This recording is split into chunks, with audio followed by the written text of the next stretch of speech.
Hello, नमस्कार बच्चों। अपने कक्षा 10 की चौथी प्रश्नावली द्विघात समीकरण, जिसमें आज ये लास्ट वीडियो है। इसके बाद ये चौथी प्रश्नावली अपनी पूरी होगी। लास्ट चैप्टर के अंदर अपने को मूलों की प्रकृति के बारे में अध्ययन करना है कि जो 4.1 जब अपने शुरू की थी चौथी प्रश्नावली, तब मैंने उसके अंदर डिस्कस किया था मूलों के बारे में। यानी कि द्विघात समीकरण है तो द्विघात समीकरण के अंदर दो मूल होते हैं, यानी कि दो उत्तर निकलते हैं। एक्स के दो मान अपने जो लास्ट में उत्तर निकालते हैं तो उनको बोलते हैं मूल बोलते हैं। एक्स के जो दो मान अल्फा और बीटा के रूप में अपने लिखा था, तो अल्फा और जो बीटा है वो दो मूल माने जाते हैं द्विघात समीकरण के। उन मूलों की प्रकृति का मतलब कि वो वास्तविक मूल होंगे या फिर काल्पनिक मूल होंगे, उनके बारे में अध्ययन करेंगे, या फिर वो मूल है बराबर होंगे। तीन प्रकार की कंडीशन बनती है मूलों की प्रकृति पे। या तो मूल वास्तविक होंगे और भिन्न भिन्न होंगे, दूसरी कंडीशन मूल वास्तविक होंगे और बराबर होंगे, तीसरी कंडीशन है मूल काल्पनिक होंगे, यानी कि वास्तविक नहीं होंगे, काल्पनिक होंगे। तो इसको मूलों की प्रकृति ज्ञात करने के लिए एक छोटा सा सूत्र है जो द्विघाती सूत्र से ही है, जिसको अपने विभक्ति कर बोलते हैं, विभक्त कर, जिसको डी से अपने शो करते हैं, डी से अपने प्रदर्शित करते हैं। तो इसका सूत्र हो जाएगा डी बराबर b² - 4ac। तीन कंडीशन जो बनती है, जो मैंने बोली कि अगर b² - 4ac, b² - 4ac का अगर मान 0 से बड़ा आता है, 0 से बड़े का मतलब 1 2 3 4 कोई भी संख्या जो 0 से बड़ी हो, यानी कि प्लस के अंदर हो, तो समीकरण के मूलों की प्रकृति वास्तविक होगी और जो उत्तर निकलेंगे वो अलग अलग निकलेंगे। यानी कि जो x के मान आएंगे वो दोनों ही अलग अलग होंगे। दूसरी कंडीशन है, यदि d बराबर b² - 4ac = 0, तो समीकरण के मूल जो होंगे वो वास्तविक तो होंगे और क्या होंगे, समान होंगे। पीछे अपने जो कुछ सवाल किए उसमें लिखा भी था मैंने कि जिसमें अपने b² - 4ac रूट के अंदर मान 0 आता था तो उसके मूल होते थे बराबर या समान। तीसरा जो कंडीशन है इसकी, यदि d का मान दे रखा है b² - 4ac, b² - 4ac का मान 0 से छोटा हो, 0 से छोटे होने का मतलब माइनस के अंदर कोई संख्या आए। तो ये भी सवाल इस तरीके के पीछे किए थे 2-3 सवाल, जिसमें वर्गमूल के अंदर माइनस की संख्या आती, जिसे मैंने लिखा था काल्पनिक संख्या। तो उस तरीके के सवाल जिसमें b² - 4ac का मान 0 से छोटा यानी कि माइनस के अंदर आ जाए, तो समीकरण के मूल वास्तविक नहीं होंगे, काल्पनिक होंगे, और इन सवालों को आगे हल नहीं किया जा सकता।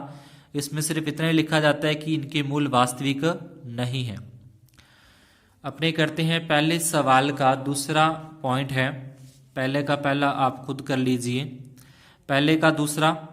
इसमें ये द्विघात समीकरण अपने को यहाँ पे दे रखी है। इस द्विघात समीकरण की तुलना ax² + bx + c = 0 से करते हैं, तो अपने पाते हैं कि a का मान 3, b का मान -4 वर्गमूल 3 और c का मान 4 दे रखा है। पहले अपने को विभक्त कर यानी कि d का मान ज्ञात करना है, चेक करना है कि मूलों की प्रकृति कैसी है। तो इसका ये सूत्र होगा b² - 4ac, b का मान यहाँ से जो अपने मान निकाला है b का -4√3 उसकी स्क्वायर, फिर माइनस का निशान, 4 के 4 आ जाएंगे। a का मान अपने को 3 पता है और c का मान है 4। अब √4 का अगर अपने वर्ग करते हैं, 4 का वर्ग 16 और √3 का वर्ग करते हैं, तो किसी भी रूट वाली संख्या का वर्ग करते हैं तो रूट हट जाता है, यानी कि 16 × 48। इनका आपस में गुणा करेंगे तो ये भी 48 आते हैं। तो 48 में से 48 माइनस करेंगे 0, तो इसमें जो 2 नंबर कंडीशन लिखी है वो यहाँ पे लिखी जाएगी। अतः दी गई द्विघात समीकरण के मूल वास्तविक व समान होंगे।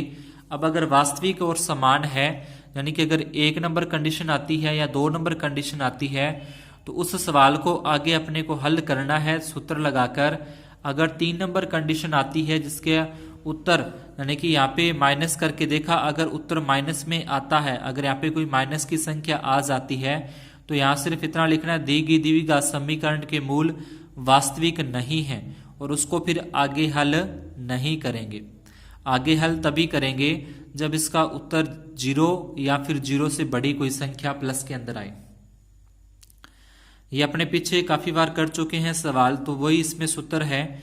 सूत्र लगा देंगे, द्विघाती सूत्र लगाना है। b का मान रखेंगे b² माइनस 4ac का मान अपने दोबारा रखना चाहो दोबारा भी रख सकते हो, जैसे पीछे सवालों में किया। अगर नहीं तो ये अपने जो ये b² माइनस 4ac का उत्तर ही हमने निकाला है जो कि 0 आया, तो इसकी जगह पे सीधा अपने 0 भी लिख सकते हैं।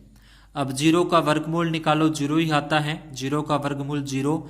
0 चाहे इसमें प्लस करें तो भी वही संख्या आनी है, चाहे इसमें माइनस करें तो भी सेम ही संख्या आनी है। तो अब इसके ऊपर सॉरी स्क्वायर नहीं आएगी, सीधा ही है। माइनस को माइनस से गुणा करेंगे, प्लस 4√3 और बटे में 6। ये 2 के पाड़े से कट जाएगा दोनों। 2 के पाड़े में 4 कटेगा 2 तक और 6 कटेगा 3 तक, यानी कि 2√3 और बटे में 3। अब ये √3 से ये 3 भी कट जाएगा। ये जो 3 है इस 3 को अपने लिख सकते हैं √3 और गुणा में √3। 1√3 से 1√3 कटेगा और बटे में 1√3 बच जाएगा, जो कि ये आ जाएगा उत्तर 2/√3 और 2/√3। अतः द्विघात समीकरण के ये मूल होंगे। उसके बाद दूसरे के अंदर k का ऐसा मान ज्ञात कीजिए कि उसके 2 बराबर मूल हों, यानी कि जो मूलों की प्रकृति है, जो विभक्ति कर है, d का जो मान है वो अपने क्या रखना है, बराबर में 0 रखना है। बराबर मूल इसने बोला है, तो जब बराबर मूल बोलेगा तो बराबर में अपने 0 लेकर चलेंगे। ये द्विघात समीकरण अपने को दे रखी है प्रश्न। इस समीकरण की तुलना इस समीकरण यानी कि ax² plus bx plus c से करेंगे तो अपने पाते हैं कि a का मान 2 होगा, b का मान k और c का मान 3। d का मान ज्ञात है तो b² माइनस 4ac बराबर 0। 0 इसलिए रख रहे हैं क्योंकि इसने प्रश्न में बोल दिया कि 2 मूल बराबर होंगे। जब बराबर होंगे तो बराबर में 0 रखनी है। b का मान रखा k, तो k की स्क्वायर 4 गुणा a का मान गुणा c का मान बराबर 0। k² 4 दूने 8, 8 3 24 बराबर 0। माइनस के 24 बराबर के इस साइड लेके आएंगे प्लस के 24। के ऊपर से रूट स्क्वायर हटा देंगे, स्क्वायर हटाएंगे तो के 24 पे आ जाएगा वर्गमूल। 24 को अपने लिख सकते हैं 4 गुणा 6। 4 का वर्गमूल 2 होता है, 6 का वर्गमूल नहीं निकलता तो उसके अंदर ही रहेगा, लेकिन प्लस और माइनस के ये 2 संख्याएं आ जाएंगी। तो दी हुई समीकरण के मूल समान होने के लिए k के 2 मान होंगे, या तो प्लस का 2√6 या फिर माइनस का 2√6। दूसरा पॉइंट है, ये अपने को सवाल में दे रखा है। पहले इसकी द्विघात समीकरण नहीं अपने पास दिख रही कि ये द्विघात समीकरण अपने को बनानी पड़ेगी पहले। तो kx को x के साथ गुणा करेंगे kx², kx को 2 से गुणा करेंगे 2kx प्लस 6 बराबर 0। x को x से गुणा किया x² हो गया, kx को 2 से गुणा करेंगे 2kx और प्लस में 6। समीकरण की तुलना करनी है इस समीकरण के साथ, तो यहाँ पे करने से क्या होगा कि a का मान तो ये आ जाएगा k, b का मान आ जाएगा माइनस के 2k, c का मान आ जाएगा 6। ये अपने d का पहले सूत्र लगा के अपने चेक करते हैं कि k का मान क्या आएगा। d वाला सूत्र है ये, d बराबर b² माइनस 4ac और बराबर में 0 लगा रहे हैं क्योंकि इसके मूल बराबर हैं। b का मान रखेंगे माइनस के 2k हैं, माइनस 4, a का मान k और c का मान 6 बराबर 24। 2 का वर्ग करेंगे 4, साथ में k का भी वर्ग होगा। 4 को 6 से गुणा करेंगे 24 और k बराबर में 0।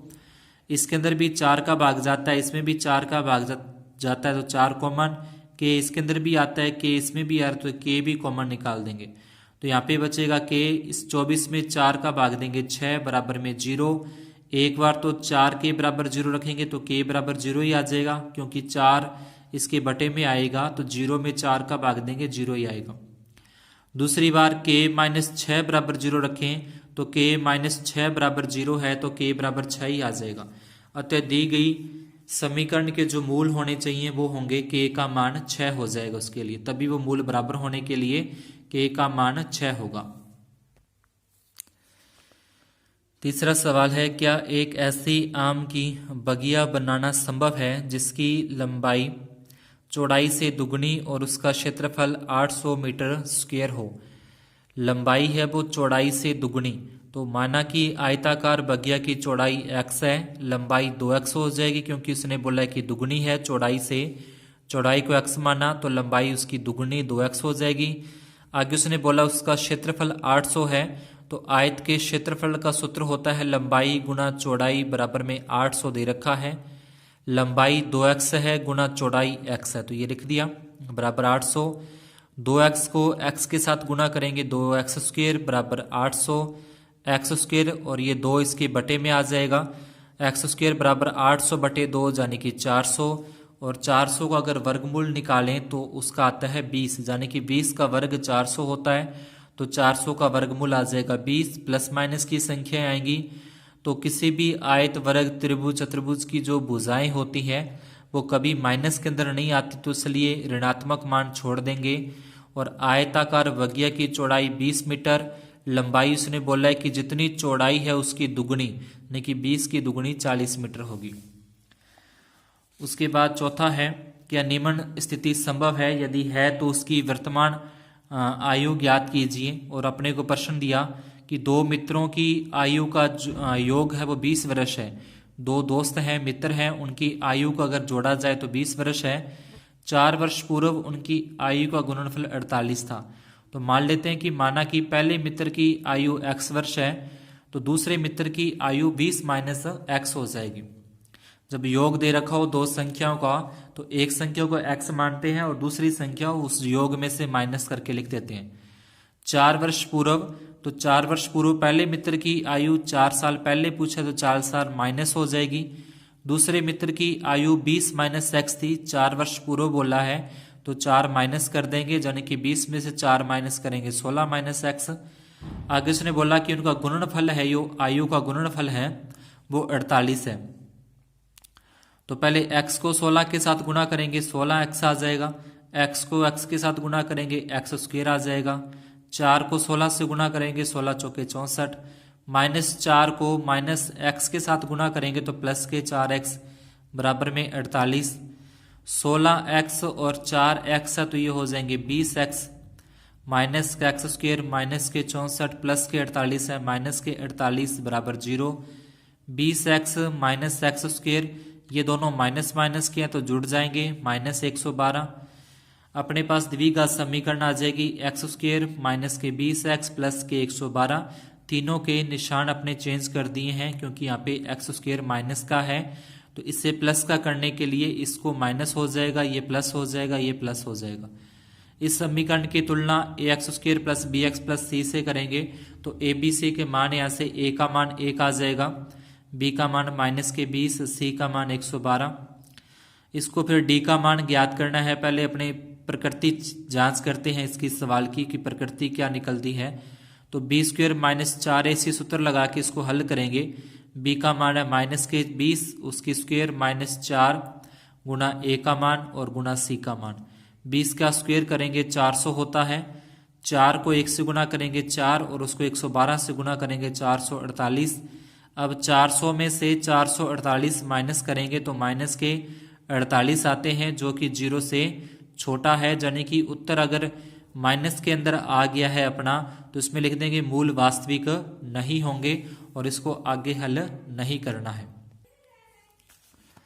इसके बाद है पांचवा, क्या परिमाप 80 मीटर तथा क्षेत्रफल 400 मीटर स्क्वायर के एक पारक को बनाना संभव है, यदि है तो उसकी लंबाई चौड़ाई ज्ञात करनी है। तो लंबाई और चौड़ाई आयत के अंदर ही होती है, इसलिए लिखा कि माना कि आयत की लंबाई x है, आयत की चौड़ाई y मीटर है। परिमाप का सूत्र होता है 2 गुना लंबाई प्लस चौड़ाई और परिमाप दे रखा है 80, तो ये 2 गुना में था वो इसके भाग में चला जाएगा, 80 में 2 का भाग देंगे 40। यहाँ से y का मान निकालें तो प्लस का x इधर लेके आएंगे माइनस x हो जाएगा, यानी कि y बराबर 40 माइनस x। दूसरा अपने को क्षेत्रफल दिया है, तो आयत का क्षेत्रफल होता है लंबाई गुना चौड़ाई और क्षेत्रफल है 400। x को y से गुना करेंगे xy बराबर 400।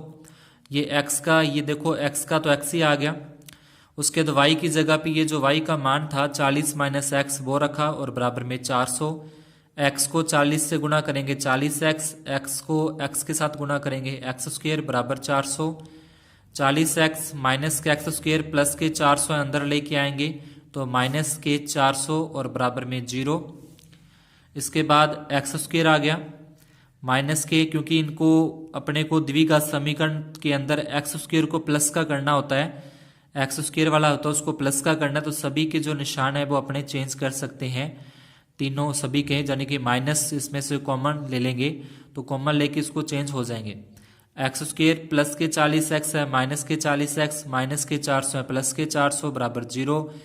इसकी तुलना द्विघात समीकरण से करनी है, ये जो अपनी द्विघात समीकरण का व्यापक रूप है। तो यहाँ से अपने पाएंगे कि a का मान 1 है, b का मान माइनस के 40, c का मान 400। उसके बाद विभक्त कर इसका d का मान अपने निकालते हैं तो b स्क्वेयर माइनस 4ac, तो b का मान यानी कि 40 है माइनस का 40 गुणा माइनस 4 और गुणा में a का मान 1 और c का मान 400। 40 का वर्ग 1600, इधर भी गुणा करेंगे 1600, 1600 में से 1600 माइनस कर देंगे 0। अतः दी गई समीकरण के मूल वास्तविक व बराबर हैं। इसके बाद आप इसको जो पूरा द्विघाती वाला सूत्र है वो सूत्र लगा के इसको सॉल्व कर देंगे तो अपने जो इसकी x का मान है वो 20 आ जाएगा, यानी कि लंबाई 20 है तो चौड़ाई क्या होगी, चौड़ाई भी इसकी 20 मीटर होगी। तो अपनी ये चौथी प्रश्नावली द्विघात समीकरण यहाँ पे आज पूरी होती है। इसमें से एक सवाल, पूरी चौथी प्रश्नावली में से एक सवाल आएगा 6 नंबर का, तो पूरे अच्छे से इसको समझ के और अच्छे से इस प्रश्नावली को करना है। वीडियो को लाइक जरूर कर देना और शेयर और सब्सक्राइब भी करना है। धन्यवाद, शुभ दिन।